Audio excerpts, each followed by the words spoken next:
Muy buenas tardes, jóvenes y señoritas del curso de Derecho Internacional Público. Vamos a iniciar la clase de la tercera semana. El tema del día de hoy son los tratados y convenios internacionales. Como ya les había informado en anterior oportunidad, esto es la base, diríamos así, de lo que es el derecho internacional público.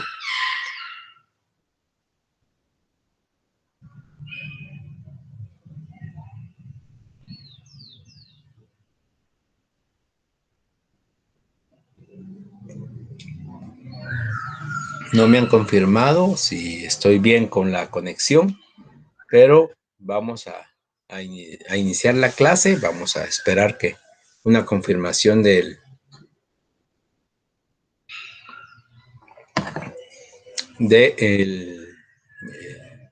panel, diríamos así, que se tiene de la Universidad Rural, pero vamos a verificar posteriormente. Mientras tanto, vamos a continuar con la clase. Espero que todo marche bien en la conexión y en la presentación. Muy bien. ¿Cuál es el objetivo de esta clase, jóvenes y señoritas? Pues conocer, como una de las principales instituciones del derecho internacional público, los tratados y convenios internacionales, su definición, su clasificación y su forma. Tiene mucho que ver, diríamos así, dentro de estos tratados, lo que es específicamente la parte, diríamos, de lo que es los principios del derecho internacional. Y dentro de esos principios se recuerdan que está establecido el Pacta Sunt Servanda, como ya lo hemos platicado en anteriores oportunidades, y ahí sí que es parte del derecho internacional público también, lo que era uno de sus elementos, se recuerdan, una de sus fuentes alternas era el jus cogens. Entonces, primeramente lo que es el Pacta Sunt Servanda es un principio del derecho internacional público. Eso es para conocimiento general, por favor, no está dentro del pensum, pero sí tenemos que conocerlo para saber manejar un poco más lo que son estos tratados. Es un principio del derecho internacional público, está establecido en el artículo 26 del convenio de Viena sobre los tratados. Y establece que los tratados o convenios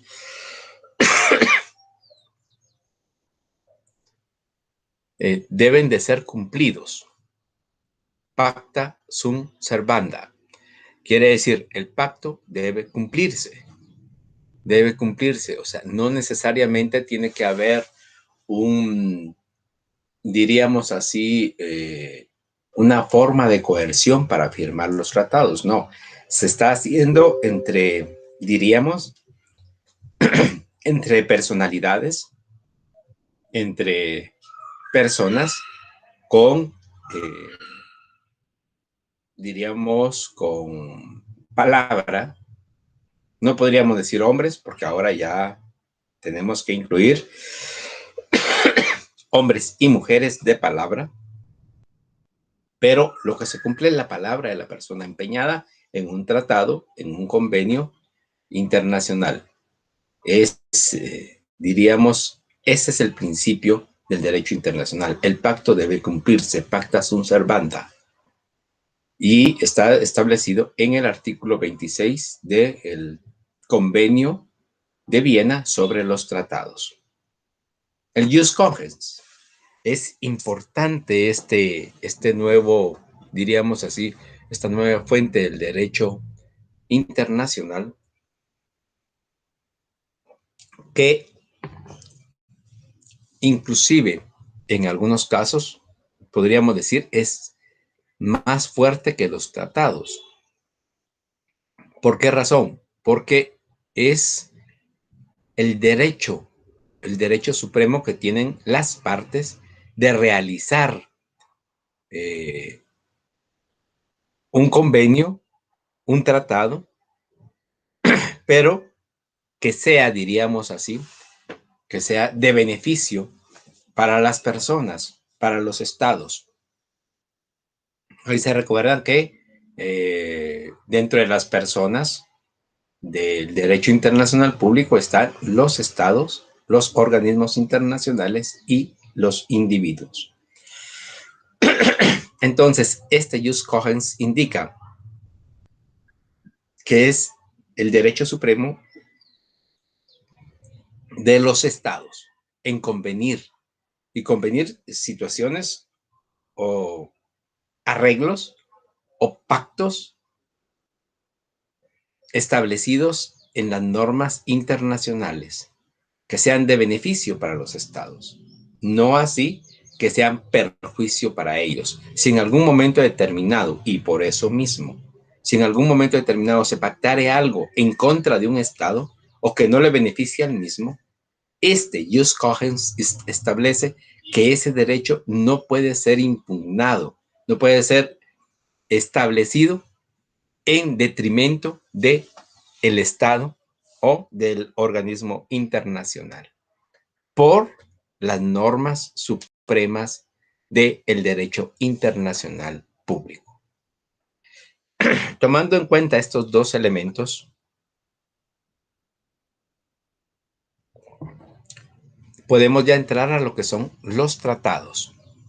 Este tema es bonito, no es muy conocido debido a que, por lógica, no conocemos mucho del derecho internacional público, pero que sí tenemos que ir visualizándolo y conociéndolo como, diríamos así, uno de los sujetos esenciales de lo que es el derecho internacional público.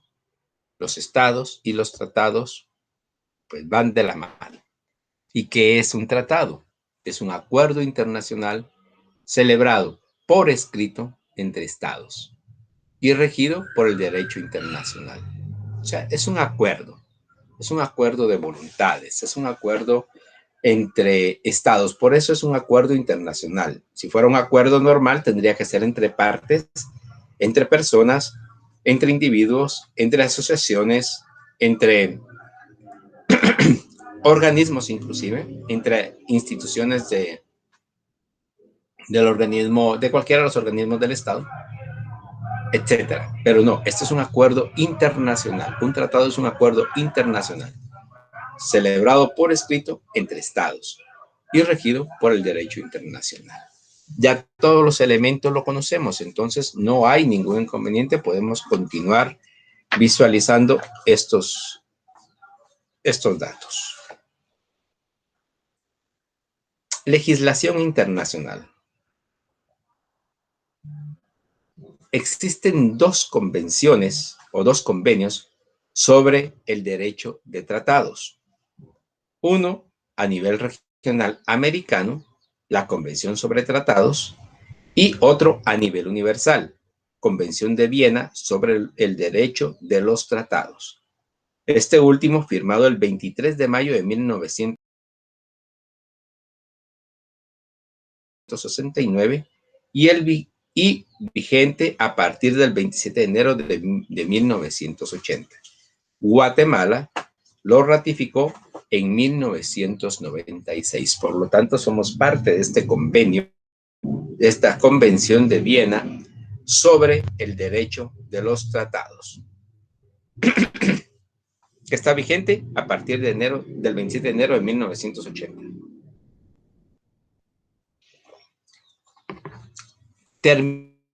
De los tratados. El Convenio de Viena, que ya lo hemos escuchado, que es el que vimos anteriormente, Convención de Viena sobre el derecho de los tratados.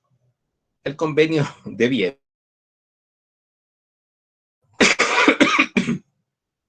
Un acuerdo internacional celebrado por escrito entre estados y regido por el derecho internacional, ya conste en un instrumento único o en dos partes o más instrumentos conexos y cualquiera sea su denominación particular.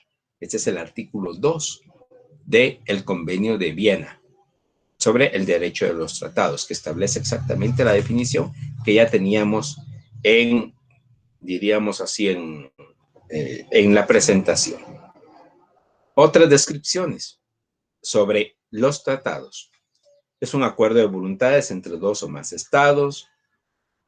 Es un acuerdo entre estados que obliga en virtud del principio pacta sunt servanda, que ya lo hemos platicado también.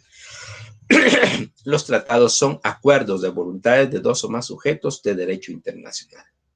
Esta última definición es amplia en su concepto e involucra a cualquier ente que hoy o en el futuro sea considerado sujeto de derecho internacional. Es una, diríamos así, es una definición que va a ayudar en algún momento determinado. La terminología sobre tratado y ¿cómo podríamos decir?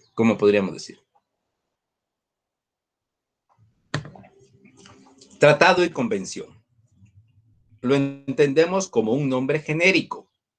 Sin embargo, algunos consideran que estos nombres designan en su forma más general y completa el acuerdo de voluntades entre dos o más sujetos del derecho internacional. O sea, tanto tratado como convenio, convenios o convenciones es lo mismo. Estamos hablando del mismo término. Tratados o convenios internacionales es exactamente lo mismo. Es un acuerdo de voluntades entre dos o más sujetos de derecho internacional. Los nombres indican relación y situaciones específicas, bien determinadas, aun y cuando la mayoría de ellos se utilizan indistintamente para significar la misma noción jurídica. Algunos nombres que se les otorga también a los tratados o convenios internacionales es arreglo. Es un instrumento escrito u oral de menor categoría que no exige mayores requisitos formales. Acuerdo. Es un instrumento celebrado a través de las cancillerías sobre un tema específico en forma simplificada o un entendimiento alcanzado a nivel de cancillerías o entre una cancillería y una embajada o entre una cancillería y un organismo internacional. Pacto. Es un instrumento jurídico que indica alianza, la cual persigue diversos objetivos. Por ejemplo, control de contrabando, devolución de subversivos, intercambio de comunicación confidencial o militar. Eso es un pacto. Protocolo. Es un instrumento jurídico que no tiene existencia propia y que enmienda ciertos aspectos de un tratado principal y puede referirse a una ampliación de un tratado, construir un arreglo para la operatividad de un tratado, un instrumento de recapitulación sobre lo expresado en la negociación del tratado principal, etc. O sea, el protocolo no es un instrumento por sí mismo, o sea, no es un instrumento principal, sino es un instrumento jurídico que no tiene existencia propia y que enmienda ciertos aspectos de un tratado principal. Declaración. Es un instrumento público escrito que se da a conocer a la opinión de la comunidad internacional y en el cual se establecen los lineamientos generales de conducta que los signatarios seguirán ante una situación de política internacional determinada. Muy bien. Esto, diríamos así, son los diferentes términos que se pueden utilizar en ciertos arreglos, acuerdos, pactos, protocolos, declaraciones que no llegan a ser tratados o convenios internacionales, sino que coadyuvan en la vida de los tratados y convenios internacionales, pero que son compromisos que adquieren los estados miembros y que son compromisos entre estados, un arreglo, un acuerdo, un pacto, un protocolo, una declaración. Muy bien. La clasificación de los tratados. ¿Cuál es esta clasificación? Pues tenemos 3 clasificaciones, o mejor dicho, una clasificación dividida en 3 partes. La primera, o sea, el A, por su contenido. Estos pueden ser, diríamos así, tratados, contratos o tratados ley.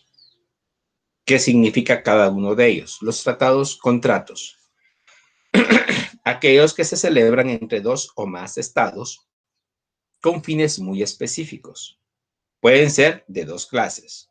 1, ejecutados. Tienen naturaleza perpetua y no varían aunque cambien los gobiernos. Por ejemplo, fijación de límites, aguas, territorios, etc. O sea, son aquellos tratados que establecen situaciones específicas entre los estados, como lo indicaba, por ejemplo, límites territoriales, límites de aguas, territorios, que le corresponde a cada uno de los estados. Se han dado, principalmente entre los países vecinos, se han dado muchos estos tratados debido a que se establece claramente cuáles son los límites territoriales de cada uno de los estados. Por lo tanto, es importante. Estos son muy, muy importantes porque hemos dicho muchas veces que el derecho internacional, el objetivo principal del derecho internacional público es mantener la paz a nivel internacional entre los estados. Estos tipos de tratados, los tratados contrato, pues mantienen esta paz entre los estados vecinos. Y ustedes saben, estimados estudiantes, que muchas guerras se han desatado por situaciones casi simples, como a quién le corresponde un río, a quién le corresponde un lago, una laguna, y por ello mismo se han desatado guerras.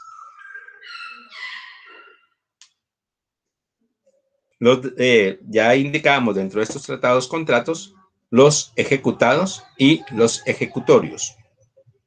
También se llaman de efectos sucesivos y solamente surten sus efectos cuando se presentan las circunstancias apropiadas. Por ejemplo, tratados de extradición, tratados que crean alianzas, tratados de ayuda mutua o asistencia recíproca en caso de agresión. Entonces, estos tratados contrato, que son los ejecutorios, también llamados de efectos sucesivos, o sea, no tienen un efecto en el momento en que se firman, pero sí tienen un efecto cuando surge la necesidad de que estos contratos se ejecuten. Por ejemplo, un tratado de extradición, un tratado que crea una alianza, un tratado de ayuda mutua o asistencia recíproca. Entonces, estos tratados contrato establecen esos puntos específicos. Esas, diríamos así, los tratados contratos, parte de la clasificación por su contenido. Y los tratados ley, aquellos que crean un marco jurídico dentro del cual va a evolucionar un ente jurídico. Son instrumentos de carácter general creativos que contienen disposiciones sustantivas. Por ejemplo, el tratado que creó a la ONU, la OEA, la OIT y otras muchas instituciones u organismos internacionales.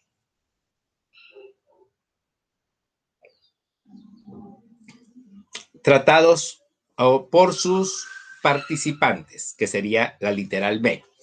Bilaterales o multilaterales. Esto creo yo que no tiene mucho, diríamos así, mucha explicación, no genera mucha explicación. Los tratados bilaterales son aquellos entre 2 estados, A y B, diríamos así, bilateral. Y los tratados multilaterales son cuando son más de 2 estados con los cuales se realiza este tratado, este convenio internacional. Por su objeto, generales y especiales, pudiendo estos últimos subdividirse en políticos, económicos, sociales, administrativos, financieros, etc. O sea, los generales, diríamos así, son aquellos tratados o convenios marco, en los cuales en realidad no se realiza o no se puntualiza algo específico, sino que, por ejemplo, el aspecto de que el Estado de Guatemala y el Estado de Norteamérica o de los Estados Unidos de Norteamérica son países amigos que van a ayudarse mutuamente y que ese tratado coadyuva a realizar otros tratados especiales en materia, y ahí sí, política, económica, social, administrativa, financiera.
Además de ello, hay otras partes más que vamos a ir tratando y que verificamos que estos tratados o esta doctrina de los tratados ha establecido cómo se conforman y cuál es la forma para que estos tratados entren en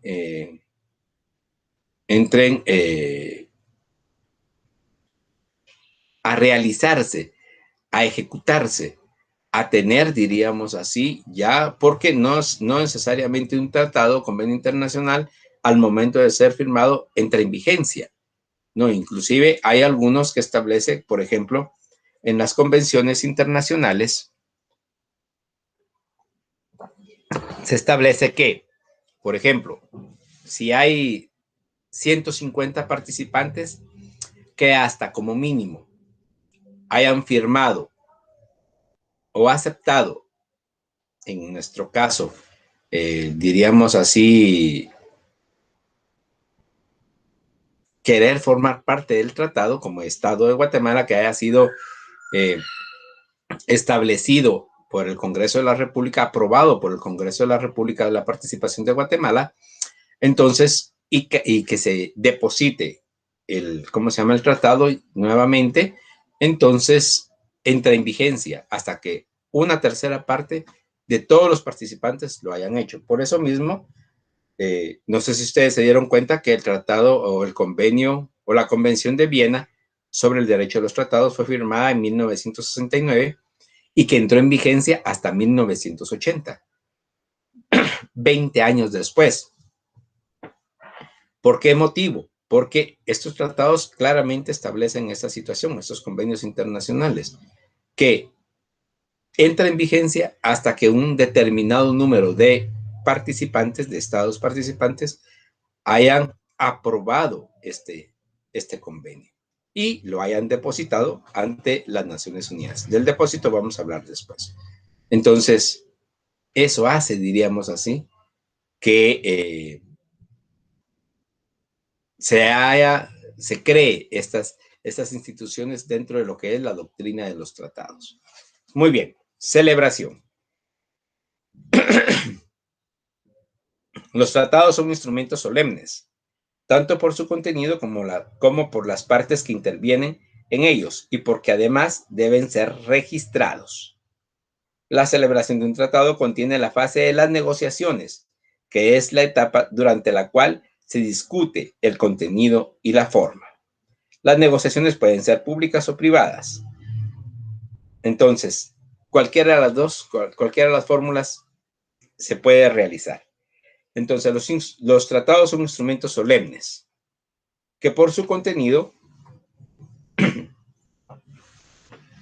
tanto por su contenido como por las partes que intervienen en ellos y por los demás, y porque además deben de ser registrados. O sea, cada tratado internacional debe ser registrado específicamente ante la Secretaría de las Naciones Unidas como mínimo. ¿Cuál es la forma de los tratados? Existe un preámbulo, un dispositivo y un cierre. ¿Qué es el preámbulo? Pues en esta parte se hace constar el objeto del tratado. En términos generales, el nombre de las altas partes contratantes, las credenciales de los negociadores y firmantes, la exposición de motivos.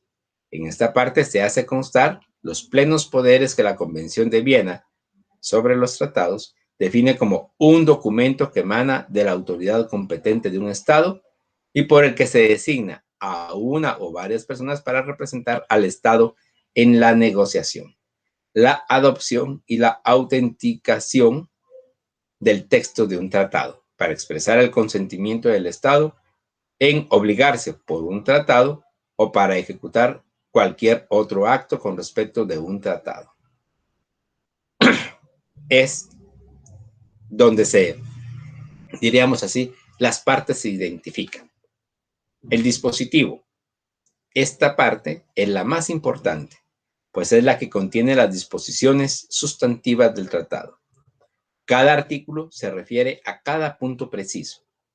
Los aspectos técnicos se completan y explican en anexos al texto en la parte final. Por ejemplo, los tratados con anexos técnicos es el Convenio de Chicago sobre transporte aéreo internacional. Tiene 17 anexos técnicos. Y el cierre, como su nombre lo indica, viene al final del instrumento.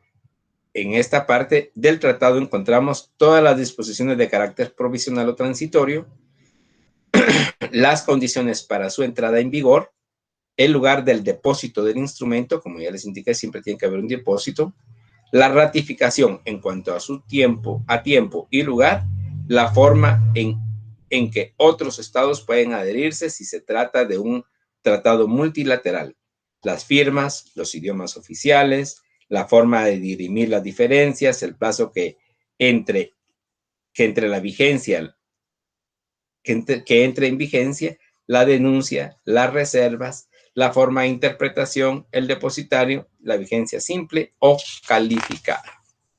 Entonces, allí no es, diríamos así, el tratado no es solamente una carta, una nota o algo, no. Tiene, si ustedes se dan cuenta, un formato preestablecido. El preámbulo, ya indicamos cuál es su contenido, principalmente ahí sí que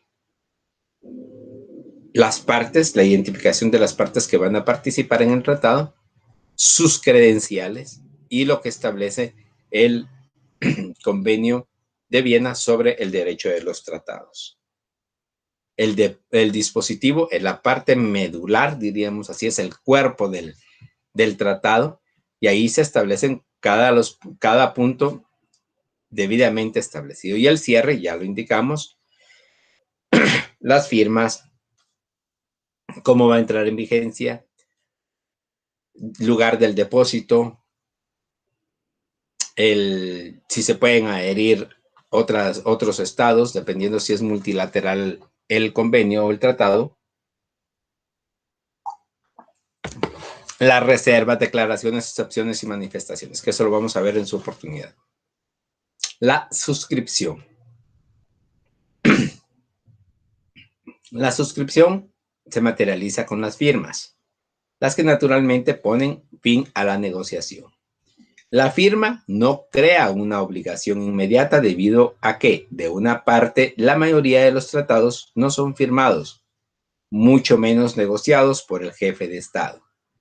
Y de otra parte, en la mayoría de los estados, a menos que se trate de un gobierno de facto, existe otro órgano encargado de la ratificación, Congreso de la República de Guatemala. Entonces, esto es la suscripción de los tratados. Se celebra, su forma, se suscribe. Pero no solamente es esa parte, diríamos así, lo que corresponde a un tratado. Un contrato, diríamos, entre partes, entre individuos de derecho privado,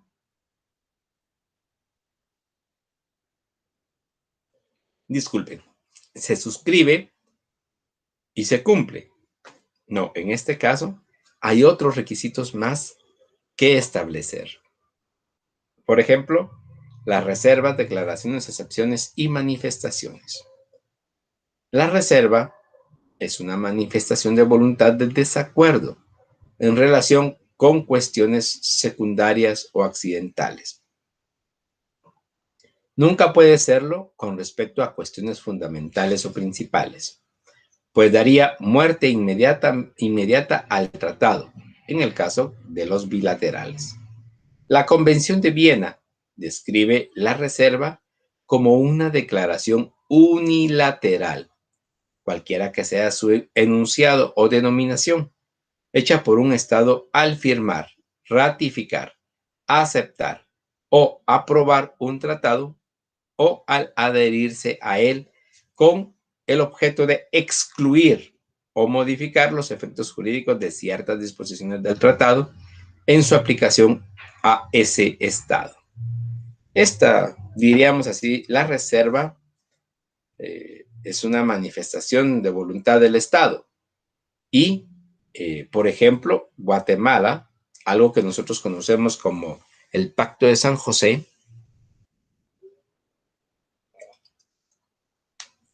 o la Convención Americana sobre los Derechos Humanos, tiene reserva sobre el punto establecido en la pena de muerte, ya que Guatemala sí aplicaba la pena de muerte y esta normativa de derecho internacional público, que es la Declaración de los Derechos Humanos de América, es en realidad esta reserva se hizo para que Guatemala pudiera aplicar. O sea, se reservó el derecho sobre esta norma porque Guatemala quería seguir aplicando la pena de muerte, no solamente en los artículos del Código Penal que establecen pena de muerte, sino también agregar, diríamos así, otros artículos que establecieran pena de muerte. Por ello mismo se hizo la reserva. La reserva es usual en los tratados multilaterales, en el sentido que ciertas disposiciones bien identificadas no obligan a quien la manifiesta. La reserva se hace al momento de firmar el tratado, al momento de ratificarlo o al momento de adherirse al mismo. Así es como se debe hacer la reserva, la declaración, excepción o manifestación.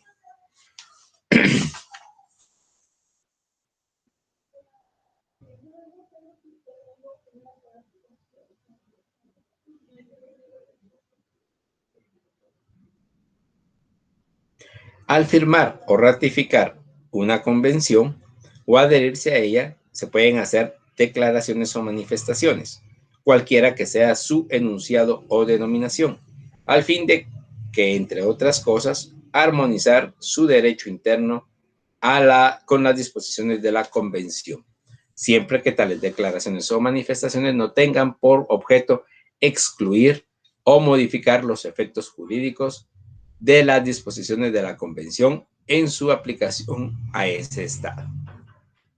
Por ejemplo, Guatemala se prevalió de la disposición del artículo 310 para dejar una declaración referente a su problema con Belice al momento de ratificar la convención en 1996 y en otras convenciones tal punto ha sido objeto de reserva.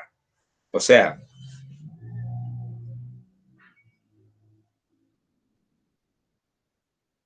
por ejemplo, esta convención que establece este artículo 310 es la Convención de las Naciones Unidas sobre el derecho al mar, que como ya les indicaba, Guatemala tiene un litigio en contra de Belice por sus 12 millas náuticas que le corresponden y por el paso, diríamos así, en cierta forma del territorio de Belice, que actualmente ya es un estado aparte. ¿Qué es el canje? El canje se da en el caso de los tratados bilaterales y consiste en el intercambio de notificaciones que se hacen las partes. Es el acto por el cual se notifica a la otra y esta a la primera que el tratado ha sido debidamente ratificado por el órgano estatal competente. El canje es constancia del consentimiento, según el artículo 16 de la Convención de Viena. Entonces, diríamos así, el canje, según lo que establece la Convención de Viena, es la constancia del consentimiento que las dos partes, esos tratados bilaterales, pues en los dos estados han ratificado el tratado entre las dos partes y al ser ratificado, pues ya entra en vigencia. Eso es cuando es un tratado bilateral, pero cuando es un tratado multilateral, se da el caso del depósito. El tratado se deposita en un gobierno. Sería largo avisar a cada estado parte la ratificación. En el aviso, que se da ante un órgano competente previamente fijado, en el tratado mismo, de que la ratificación se ha consumado por el órgano estatal competente. Puede ser la ONU, la OEA, etc. Tanto el canje como el depósito son importantes para la entrada en vigor. En el caso de los tratados bilaterales, la entrada en vigor se lleva a cabo en la fecha del canje, si así fue estipulado, o en la fecha o circunstancia que se deje establecida en el mismo tratado. En el caso del depósito, la entrada en vigor se lleva a cabo cuando se ha alcanzado el número mínimo prefijado en el instrumento mismo y en dicho caso solamente entre los estados que han hecho su depósito. El depósito hace constar el consentimiento según el artículo 16 de la Convención de Viena.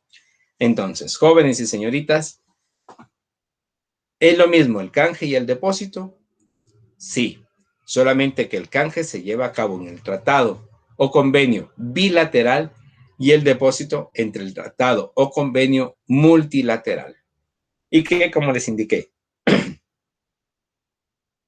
entra en vigencia hasta que los estados, diríamos así, los estados o lo establecido en el convenio o tratado haya llegado al mínimo de estados que ha establecido el tratado.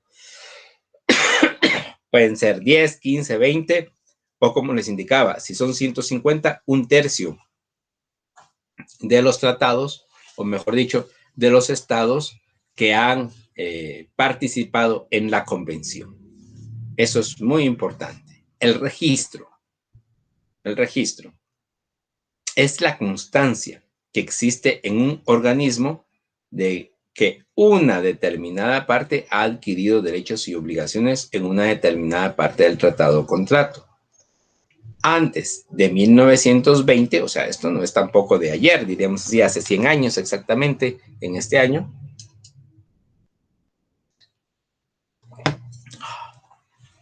antes de 1920, no existía la obligación del registro. A partir de ese año, cuando se introdujo la cuestión de evitar los tratados secretos en la Sociedad de Naciones, ahora la Organización de las Naciones Unidas, se estableció la obligación del registro de los tratados. En la actualidad, la mayoría de los tratados se registran en la ONU. El efecto del registro es la obligatoriedad frente a terceros. La sanción por la ausencia de registro es que no puede invocar frente a terceros un tratado no registrado. Tampoco podrá ejecutarse ante órgano internacional. Así se evita, diríamos así, los famosos tratados secretos entre estados, y que por ello mismo, en algún momento determinado, se han establecido guerras entre estados. Ya hemos hablado del canje, o sea, el momento de la entrega de la notificación que ha sido ratificado el convenio o tratado internacional, el depósito, que es cuando se ingresa, diríamos así, la ratificación de cada estado ante un convenio o un tratado o una convención internacional y se quiere hacer parte de ese tratado. Eso se denomina depósito. El registro es cuando se envía, diríamos así,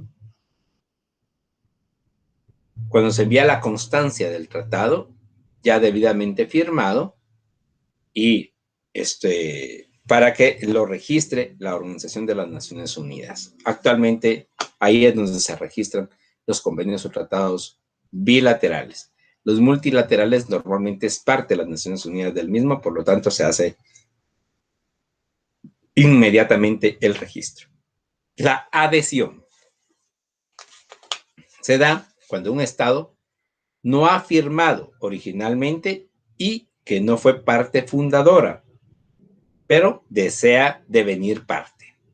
Se adhiere. En los tratados multilaterales se deja siempre una cláusula que indica la forma de adhesión. A veces los estados originarios invitan a otros estados a devenir partes y lo hacen por medio de la adhesión. Es evidente que el que se adhiere no puede poner condiciones, no puede pedir modificaciones ni puede pretender negociar. La adhesión es el acto por el cual un Estado hace constar en el ámbito internacional su consentimiento de obligarse por un tratado. Eso lo establece el artículo 11 de la Convención de Viena. Entonces, la adhesión, y esto sí es algo muy importante porque en los anteriores, diríamos así, instituciones, el canje, el depósito y el registro, son parte, el Estado es parte fundadora o ha firmado originalmente el tratado. Aquí no. Aquí la adhesión se lleva a cabo cuando el Estado no ha sido parte ni los ni ser parte fundadora ni haber firmado originalmente. Y puede pedir adherirse al tratado o puede ser invitado por algún Estado miembro a adherirse al tratado. Lo que aquí se establece claramente, y eso sí es algo que tiene que tomarse muy importante, no puede poner condiciones, no puede pedir modificaciones, ni puede pretender negociar nuevamente el tratado. No. El que se adhiere al mismo se obliga al tratado, pero no tiene derecho a solicitar ninguna modificación. Garantías. Antes se pedían garantías de que los estados iban a cumplir especialmente en los tratados bilaterales. En la actualidad ha caído en desuso esa práctica y se aplica solamente en el caso de estados beligerantes que ponen fin a una guerra. Es costumbre que la ONU, la Organización de las Naciones Unidas, a través de su fuerza de paz, garantice el cumplimiento. Y así se han realizado, diríamos así, o han concluido muchas guerras, principalmente, diríamos, en revoluciones internas. Dentro de África hay bastantes, y en estados que tienen problemas fronterizos y que la ONU garantiza, diríamos así, el cumplimiento de ciertos tratados o la no invasión en cierta forma del territorio entre uno y otro estado. Vamos concluyendo esta parte. Ya es lo último. Y es la tercera parte de lo que es la doctrina sobre los tratados. Es un poquito tedioso, pero Lo voy a tratar de hacer lo más rápido posible para que podamos, diríamos así, en algún momento determinado, no hacer tan recargado estos puntos. La interpretación. Esto de veras es interesante porque los tratados normalmente se escriben en inglés. Es como diríamos así el idioma internacional para los tratados. El artículo 31 de la Convención de Viena sobre el derecho de los tratados nos indica: un tratado debe interpretarse de buena fe, conforme al sentido corriente que haya de atribuirse a los términos del tratado, en el contexto y teniendo en cuenta su objeto y fin.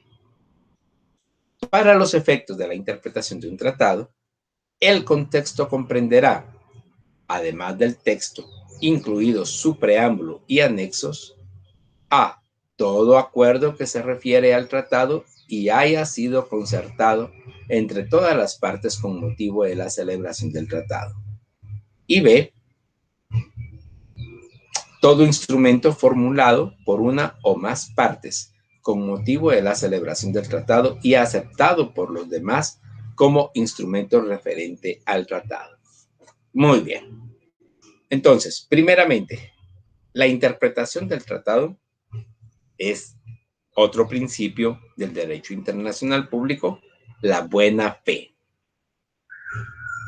Debe interpretarse de buena fe conforme el sentido corriente que haya de atribuirse. Entonces, primero es eso.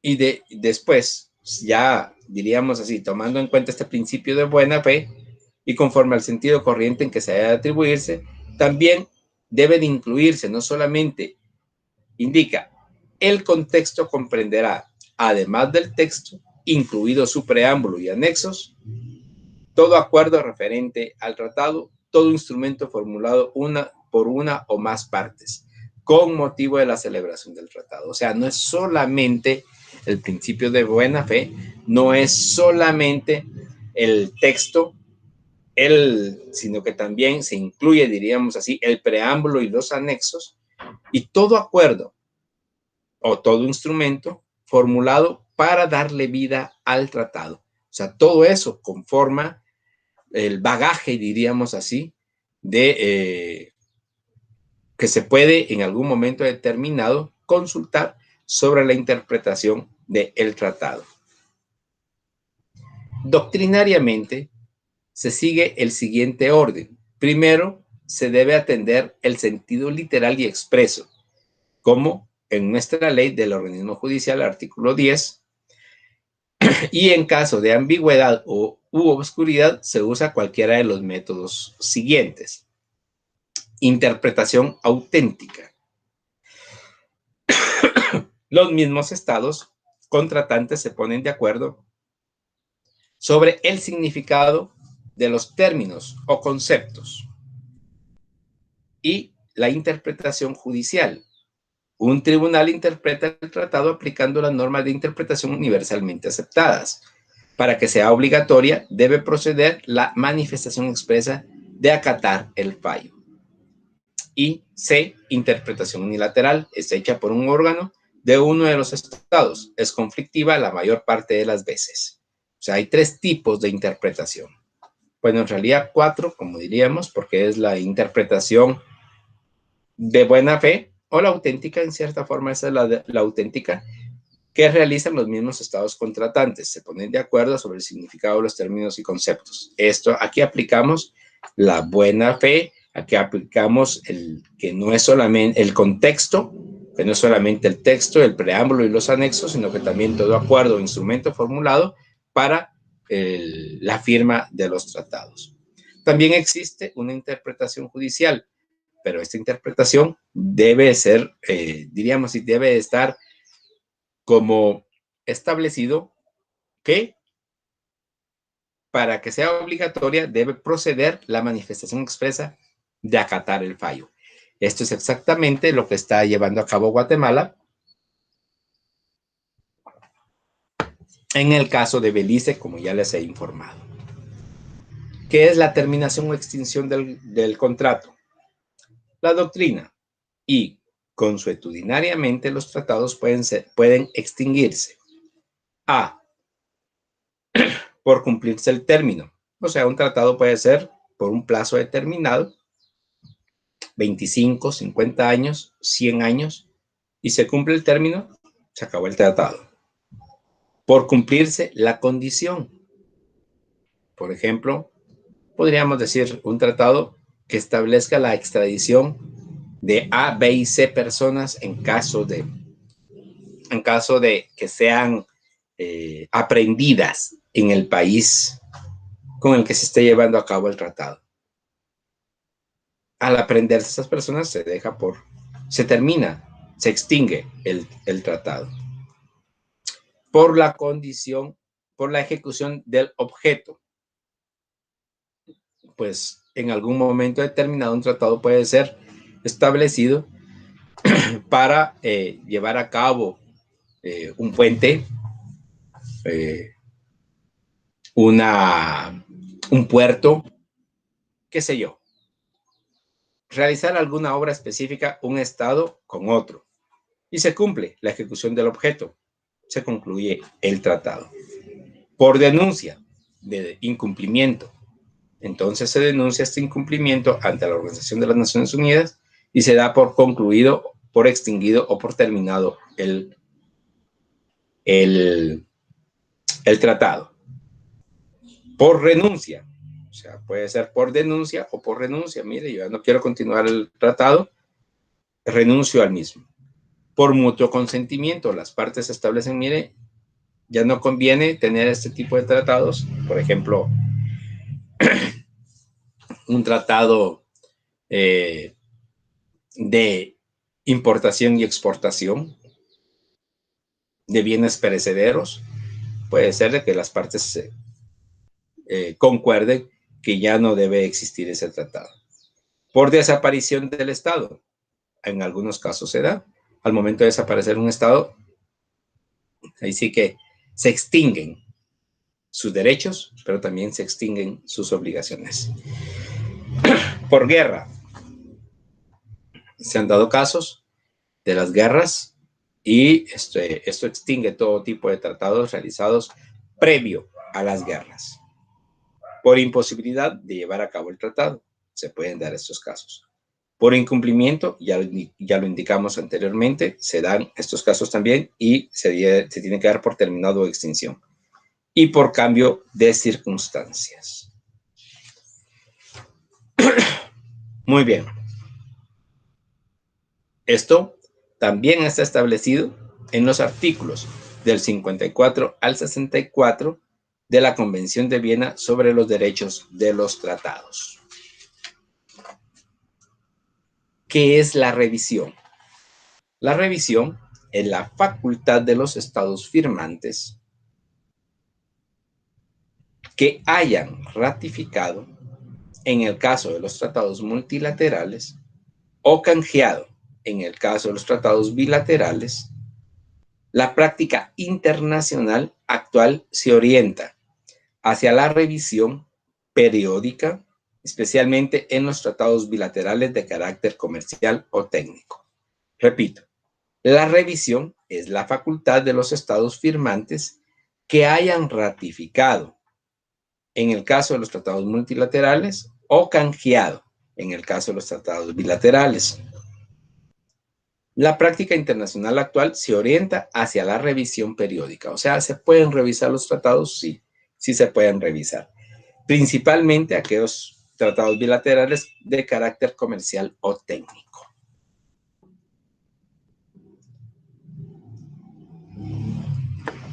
Así, diríamos, se pueden tener mejores tratados cada vez. En realidad, los tratados no son revisados continuamente. Se da muy pocas veces porque, por ejemplo, en este caso, tenemos el último tratado a nivel internacional, el CAFTA, ¿cómo se denominaba? RCCAFTA, si no estoy mal, o sea, el Tratado de Libre Comercio entre Estados Unidos, Canadá y México. El mismo, en este periodo de presidencia de Donald Trump, fue revisado y fue modificado. Por lo tanto, acaba de ser firmado y entró en vigencia, si no estoy mal. Sí, firmado este nuevo tratado, el cual llegó el presidente de México en julio, si no estoy mal, en medio de la pandemia. Llegó el presidente de México y el presidente de Canadá no quiso llegar. Entonces, pues eso no quiere decir que no esté vigente para Canadá, sino que le mandaron el tratado, lo firma y ya estuvo. Pero esta revisión, si es necesaria la modificación del tratado, muchas veces se crea un tratado nuevo y se da por terminado el anterior. Invalidez. Nos preguntamos, ¿es posible que un tratado ha sido debidamente firmado, negociado, ratificado, pueda calificarse posteriormente de inválido? Si es posible. Las situaciones siguientes pueden modificarlo o pueden, diríamos así, establecer su invalidez. Puede ser inválido por haber violado disposiciones de derecho interno constitucional.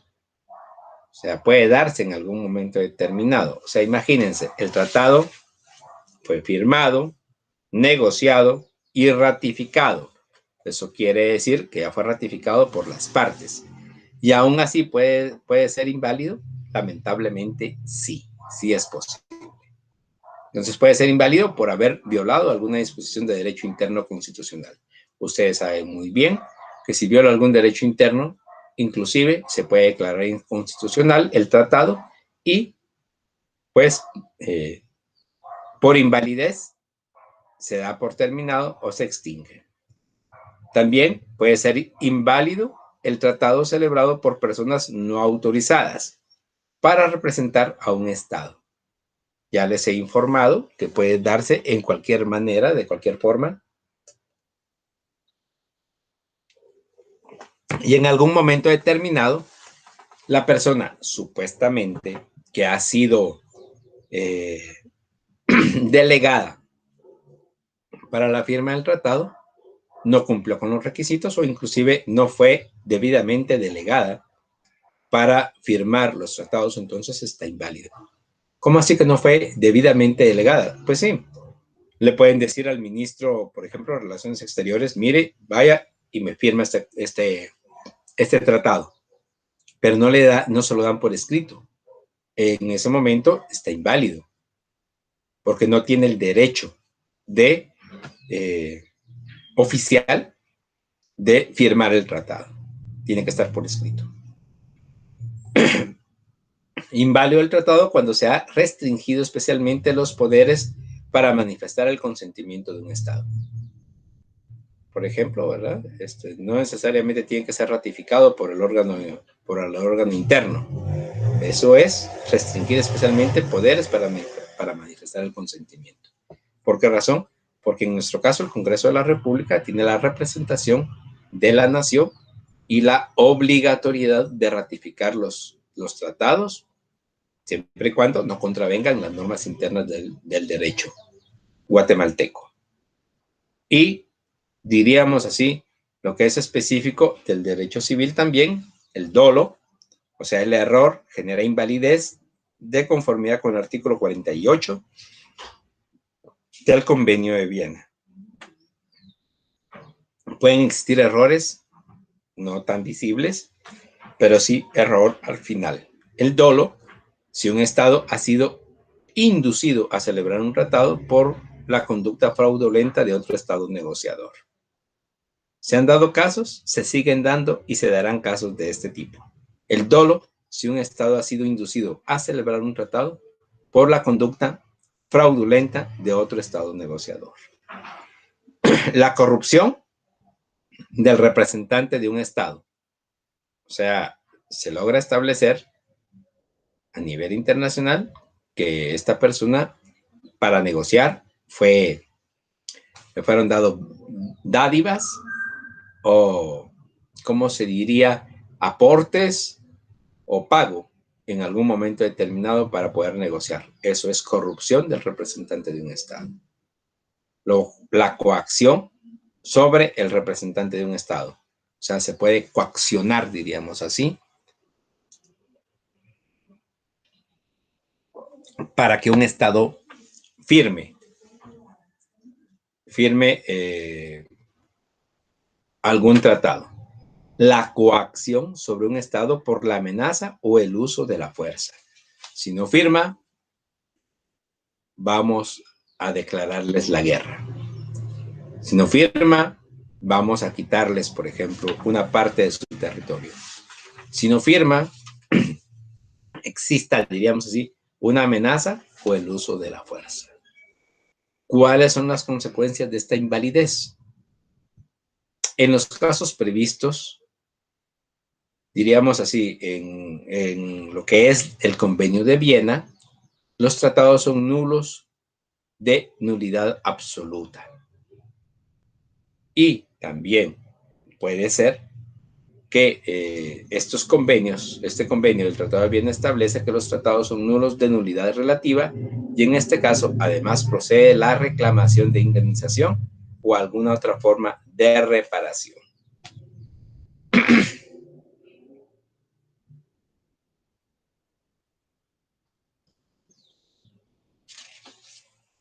Entonces, por favor, jóvenes y señoritas, las consecuencias de la invalidez de los tratados es la declaratoria que son nulos de nulidad absoluta o son nulos de nulidad relativa. Y en este caso procede la reclamación de indemnización o alguna otra forma de reparación. Muy bien, jóvenes y señoritas, el día de hoy concluimos nuestra clase con este conocimiento de los tratados. Es bien, diríamos así, es bien complicado. Ya vimos las clases de invalidez y ahora pues vamos a conocer las preguntas diríamos que tenemos en esta tercera semana de su clase de Derecho Internacional Público. Pregunta número 1.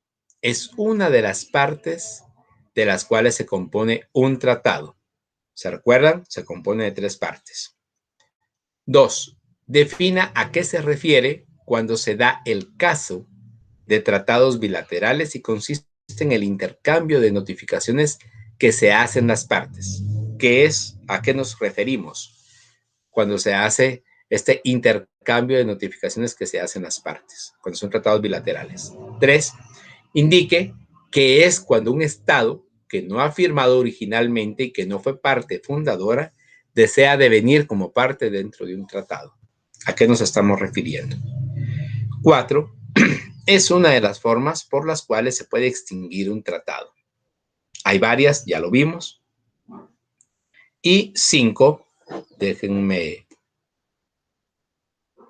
voy a dejar de compartir, pues no me deja leer esta quinta pregunta.